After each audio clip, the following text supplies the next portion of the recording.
Hello everyone, I am Dr. Eva Trujillo, speaking to you from Monterrey, Mexico.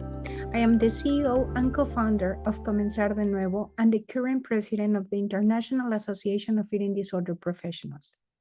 It is a true honor to be here today, celebrating the first anniversary of CoRe-ED, a global initiative that has already become a beacon of connection, knowledge, and innovation in the field of eating disorders.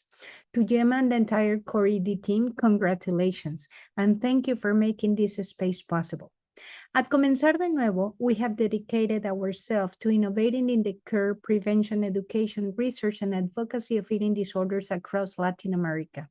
Today, I want to share not just who we are at Comenzar de Nuevo, but more importantly, what we have learned in the almost 3 decades since we started, from science, from our patients, from our families, and from building something where once there was nothing. I want to share 4 of those lessons with you briefly. These came from Latin America, but they speak to global challenge and opportunities. First, in Latin America, as in many other countries, accessing eating disorder treatment is a privilege, not a guarantee. When we started Comenzar de Nuevo, we made a bold choice to create a space where individuals could receive all levels of care under one roof, from residential treatment to outpatient services, day programs, and everything in between. We believe that continuity of care matters deeply. But more than a structure, we build a model, the Método CDN, which is method CDN. It's not just a combination of evidence-based therapies like CBT, DBT, FBT, ACT, or RODBT. It's a living system, one that adapts to the needs of each patient, each family, and each cultural context. We have walked alongside more than 15,000 patients and families, and what they have taught us is this: recovery is not a protocol, it's a relationship. It requires a structure, yes, but also trust, dignity, and continuity. It has also taught us that the structure and compassion are not opposites, they are allies. Second, prevention must be culturally grounded. When we began working in prevention, we turned to the best evidence available programs like the Body Project, but we quickly realized something. A tool only works if the person holding it can see themselves in it. That's why we developed our Body Image Program, or BIP, based on the Body Project, but culturally adapted for schools and communities, and is currently across 11 countries in Latin America. We translated, but we also did back translation, check for inconsistencies, and held focus groups with teachers, parents, youth, and the whole community.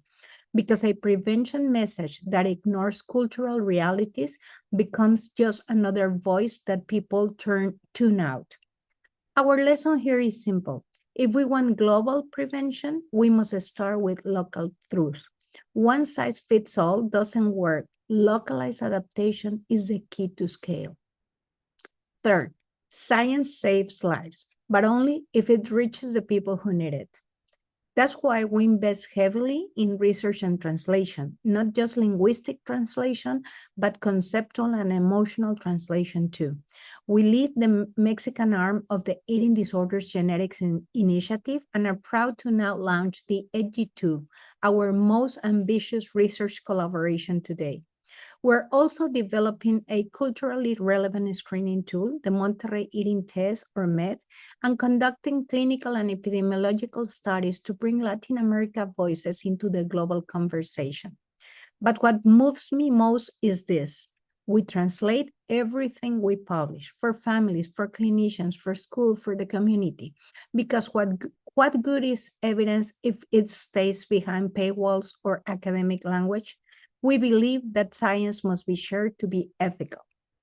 Our first lesson is advocacy and innovation go hand in hand. The digital world has become a new space for both risk and recovery. That's why we partner with TikTok and Meta, and soon we will be with YouTube, to create the first eating disorders helpline for Latin America, a project born from collaboration, compassion, and digital advocacy. We also work with policymakers to reform public health laws, integrating eating disorder care into the broader mental health agenda in Mexico. We have learned that advocacy is not a side project, it's part of the treatment because systems harm people just as much as symptoms do. These efforts remind us that clinicians cannot work in silos, and advocacy is a clinical work too. So these are the lessons and we learn, and they are not just for Latin America. They are for any of us trying to bridge science, culture, access, and dignity. CoRe-ED has given us a space to connect, to listen, to grow, and that's something we need now more than ever. So here is my invitation to all of you. Let us keep building bridges between science and story, between what we know and who we still fail to reach, between your world and mine, so that we no longer work in isolation, but in unity. Happy anniversary, CoRe-ED. May this be the first of many years of shared action and global impact. And from all of us at Comenzar de Nuevo, thank you for letting us be part of this journey.